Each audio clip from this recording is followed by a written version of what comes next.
Hey everybody, welcome back to Video Game Mess. So, taking a fun and exciting bonus episode for you guys today, because as of about 12 hours ago, as I record this audio, 2 lost Virtual Boy games that never came out are now available on NSO Online so long as you have the expansion pack. And because I have that entire thing, it's definitely going to be something I'm going to be talking about, because you don't have to play these on the Nintendo Switch if you don't want to.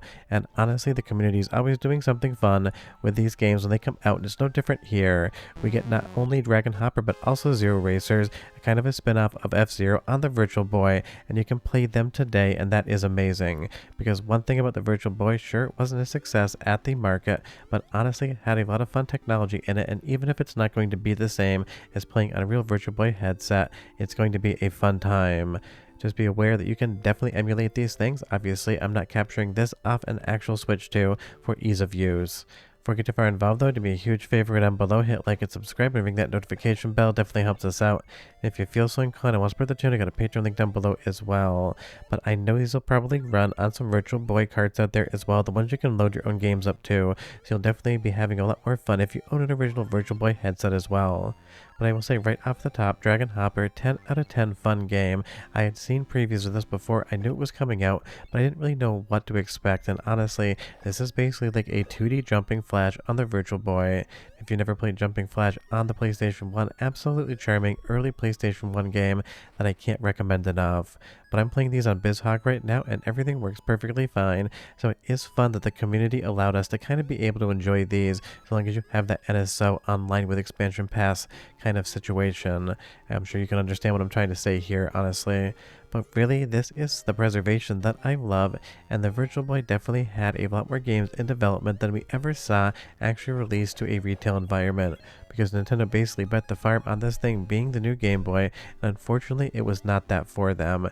I feel like it really was a case of technology that wasn't quite ready to keep up with the conceptual idea that developers and artists at Nintendo had in Gunpei Yokoi, while an amazing developer of hardware maybe kind of oversold how popular this thing could have actually been. I'm sure everyone anticipated it was going to be a success, but it just didn't happen. But honestly, normally on this channel when I'm talking about Nintendo, it's usually them going after something in a lawsuit like Pal World. So for them to bring out more lost games, this kind of seems like something every once in a while Nintendo actually enjoys doing. Obviously Star Fox 2 on the Super Nintendo Mini, a good time, and something that never released back in the day. And now Dragon Hopper and an F-Zero spinoff, 10 out of 10 amazing kind of stuff.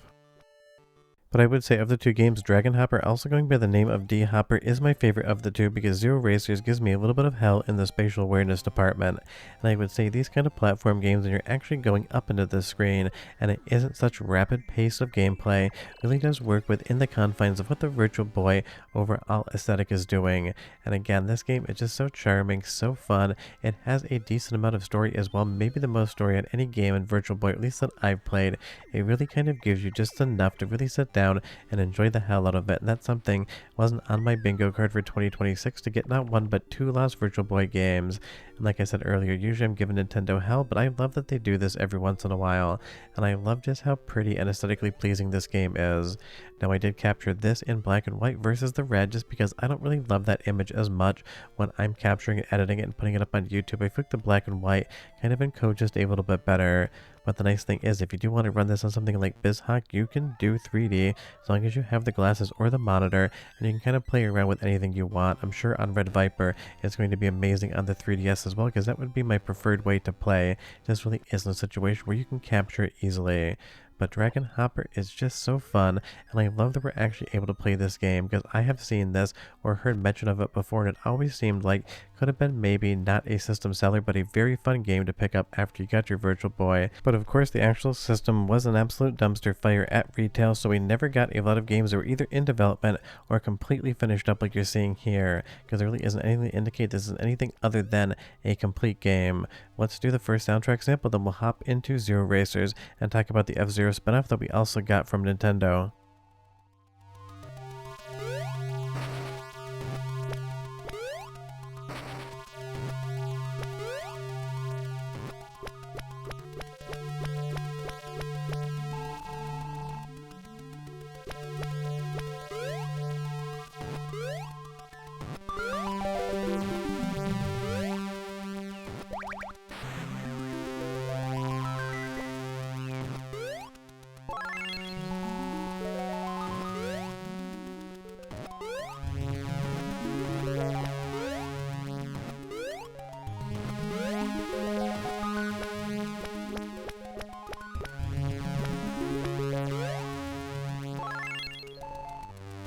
Honestly, the music in Dragon Hopper is 10 out of 10 as well. I don't really have anything to say about that game outside of the fact that I was just having a ton of fun and really didn't think anything could be improved.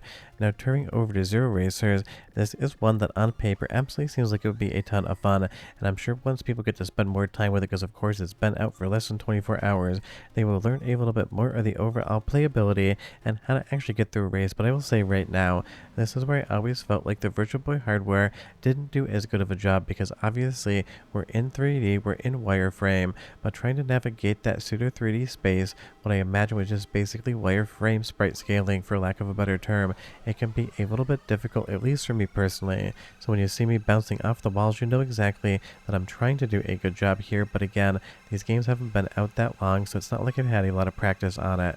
And I could totally see where this would have been a game, probably would have reviewed maybe 6.5, 7 out of 10, at least in my opinion. But you leave me a comment down below and you tell me how you feel about this one as you watch the footage. Now don't get me wrong, getting a new F-Zero game, one that was lost and one that was a spin-off, is 10 out of 10 fun from the historical standpoint, but I would say from the playability, it doesn't really hold a candle to actually any F-Zero game out there. I do like the wireframe, I do like the aesthetic, and having all of the data on the screen is a fun time, but just trying to get the ship around corners and not hit the walls when you're basically flying through is just something that's been giving me a little bit of hell. But I'm sure people will learn it more and get better. I'm sure you'll see speed runs of this because it does have a lap timer in it and you can actually do hot laps, so I'm sure this will become something that a lot of people enjoy. Although I will say I really like that gravity shifting effect right there. As you go through these waves, depending on what direction they're moving, that's what your ship is going to get pushed. So you have to kind of anticipate both your racing line into them as well as your control outside once you actually get past the wave, or else you're going to end up in the wall, like I clearly end up in the wall here. It is a hard game, but I am just so stoked that these things actually exist and you're going to be able to emulate them. They're also going to work on Mr. FPGA. They've been tested on the core, but I went with software emulation on this one just so I knew everyone who had that NSO expansion pack playlist could basically be able to play it outside of Nintendo hardware, because that's usually the better way to actually do it. But again, I just love that stuff like this every once in a while happens, because the actual history of video games are littered with thousands upon thousands of canceled games that never actually saw a release, and a lot of them are still sitting at companies, basically warehouses for lack of a better term, on a hard drive somewhere just doing nothing. So when something like this can be trotted out and you can get a game that you never really thought you were going to be able to play before, that is something that definitely is to be celebrated. Let's do a soundtrack sample of Zero Racers. I would say the music isn't as good as what we got in Dragon Hopper, but it is still a fun time, so go ahead and listen. I'll be right back and tell you what my favorite game is, but that should be obvious.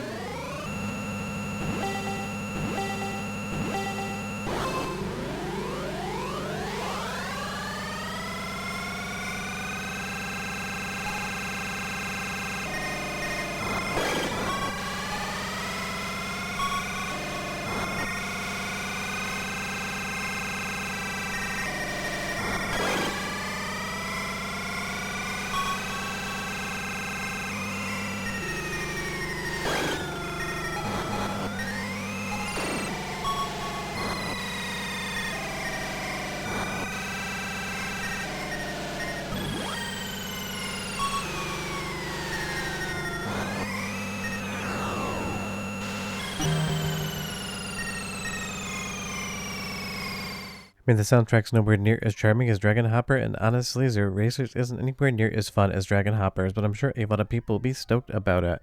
But definitely, if you play one of these games, Dragon Hoppers is just such a fun title.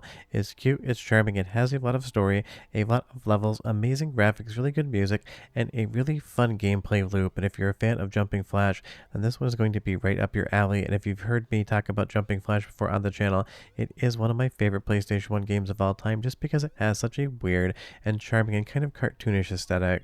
But it's always fun to get lost games, and now we have two, and you're going to be able to play them basically any way you want thanks to the community. Just make sure you have your NSO Plus expansion pack membership like I do, and trust me, I'm actually telling you the truth, I have it. That way you're on the up and up on this one.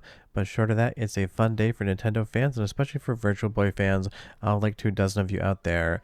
But short of that, we are done. I'm going to keep on hopping, and I'll see you guys next time. Hope you enjoyed the video. Bye-bye.